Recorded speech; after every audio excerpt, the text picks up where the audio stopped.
Hi, your company may sit under 250 people. If so, you already know the drill.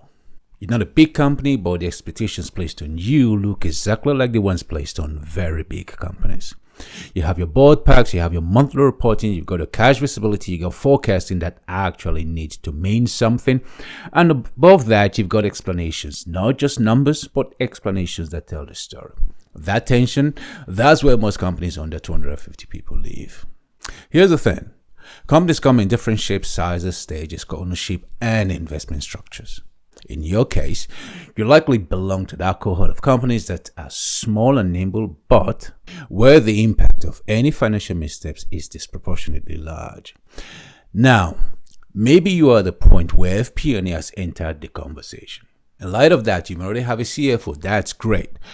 Regarding your FP&A, on the other hand, you might be hiring your first one, or you know what? You might be replacing one. The situation might be that one or all of your investors have suggested it, proposed it, or quietly insisted on it. Irrespective of what, why, or how, this is where things get interesting because there's usually a gap. Sometimes a slim one, sometimes a wild one. A gap irrespective. And the gap could be what you think FP&A will deliver, what your investors think FP&A will deliver, and what the FP&A hire thinks that they are there to deliver. Same words, but just different expectations. And that gap, that's where disappointment, rework, and frustration quietly pile up. At this point, you're told you have options. You can go down the legacy recruitment route, post the role, interview well-spoken candidates, pick the one who sounds and looks the part. And the risk here isn't the hire itself. It is discovering 12 months later that the foundation was never built. Or you know what? Just hear me out. Imagine instead bringing in someone who's already done this repeatedly. Someone who's an ACCA qualified accountant, someone whose career started in management accounting. Not theory, not dashboards for the sake of dashboards, but real business questions from senior leadership, like the ones whereby they ask questions. Why did the division underperform? What actually drove this margin shift? What happens if we integrate this acquisition, but next quarter? Now, let me show you an alternative. What you're seeing on my screen is an overview of the latest driver business suite of fully integrated financial models. I will encourage you to see the full illustration and demonstration video on my website and YouTube page, where I walk you through the entire model: contents, process, fields, output, scenario, and what is management. But for now, and here, we just go with a summary. And it's important to understand this clearly. This is the latest evolution of accumulation of models, each originally built to solve a specific real business problem. They were first nested together during the global financial crisis back in 2008, when I was hired into an EMEA FP&A function of a private equity-backed buy and build multinational roll-up. It was during that period that it was abundantly clear that predictive models could not be relied upon. Instead, it was imperative that only what actually drives performance is worth modeling. Not assumptions layered on assumptions, but real operational drivers. What you're seeing here is the latest version of my driver business suite of fully integrated models. And watching closely, you'll see three things. First, the data set that you have within your company, just like yours. Second, a quick walkthrough of the nested suite of models. Then third, how the system actually works. And using this navigation control here, I'm now going to import bulk data from the dataset I showed you earlier.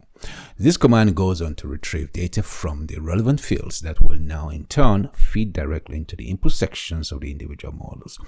This is how raw operational relevant financial data go in to create the tool and the solution. The system doesn't just copy it, it dismantles it. That data is decomposed into individual input models: HRS feed, customer dataset, overhead, capex funding, using rates per unit to measure pricing, volumes, duration, and start and end dates. And each is mapped to real operational drivers. Those drivers then flow automatically into fully integrated detailed principal financial statements, the famous three-statement models that we all hear about. That are the P&L, the balance sheet, and the cash flow. all reconciling, all double entry compliant, all projected coherently across 5-year horizon. Now, notice what is not happening though. There are no output tweaks, no plugs, no artificial smoothing. Scenario planning happens where it should, at the input level, the same way decisions happen in real business situations. From here, we can now move directly to the user-friendly distributable management reporting packages, starting with the executive overview page. Next up, the P&L, then the balance sheet, followed by the cash flow statement. Next one, we now have the customer concentration, 35, 25, 10. It depends on how big your company is. And from there, we have the key performance indicators, starting with profitability ratios, the liquidity ratio, activity ratio, debt ratio, customer ratio, professional services ratio, general business metrics. And to wrap it up, departmental headcount closing. You see that you don't have any manual linking, no fragile spreadsheets, no hidden logic. And it therefore means you never have to start by building one from scratch ever again. And this is simply a continuation from where the system integrates into your chart of accounts, or clean it if and where necessary using your actual data. It's a system you just step into. I'm Hamilton Alogaga, an ACCA qualified accountant. My career started in management accounting, not theory, not dashboards for their own sakes. I have been very, very fortunate to have built FP&A systems across technology, software, professional services, manufacturing, multi-entity groups, and investor-backed businesses. Often there is a stage that you may be in right now. You could be approaching your first real FP&A decisions, or you could be replacing or realizing the current setup isn't giving you exactly what you want. Either way, this is your FP&A stage, and like anything done properly for the first time, there is a learning curve. The people, tool, and processes are not the objective. The outputs are.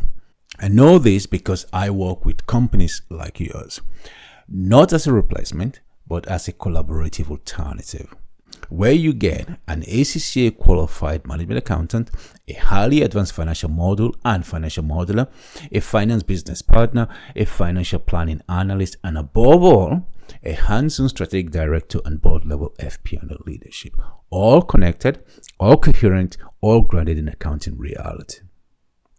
And that's why it holds. To make this accessible without forcing companies into risky internal build, I deliver this as FP&A, but as a service structured in tiers. Foundation tier, that's £3,500 per month for a single entity business needing clean 3-statement reporting, cash visibility, monthly strategic reviews, and a proper FP&A foundation. Alternatively, you could be for the growth and PE tier. This is at £5,500 per month for multi-entity or investor-backed companies requiring active scenario modeling, covenant and funding visibility, acquisition or integration support, exit readiness reporting, doesn't matter. Another option could be the interim strategy. This is tiered at £650, £850 and £1,000 per day for that high impact engagement such as building FP&A from scratch, driver-based budget and forecasting from scratch, zero-based budgeting from scratch, or M&A integration, forensic rebuilds, rapid FP&A systems implementation. I have got you covered. Once again, I am Hamilton Alogaga. I am an ACCA qualified accountant specialized in performance management reporting, tools creation, process and resources management. Traditionally, establishing this level of financial maturity requires heavy investment in both specialized headcount and disparate software.